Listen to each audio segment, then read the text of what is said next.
सकाळी उठून माझं असं सारखं सारखं पारूचं तोंड का दाखवता म्हणून लेक अशी चिडली होती. नंतर लेकीने असा छान छान गंध उघडून तिच्या मम्मीला आणि पप्पाला लावला.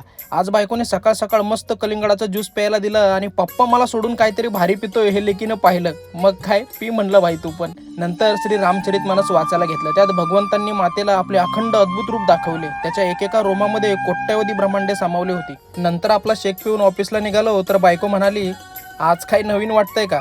म्हणलं काय काय नवीन?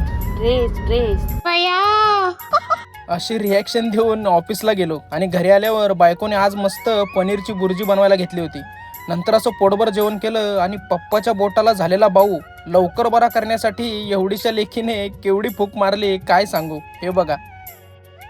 नंतर 1-2 दिवस पापड करून दमलेल्या आजीच्या डोक्याचा पा घेऊन लेकीने असं छोटूशा हाताने डोकं चेपून दिलं.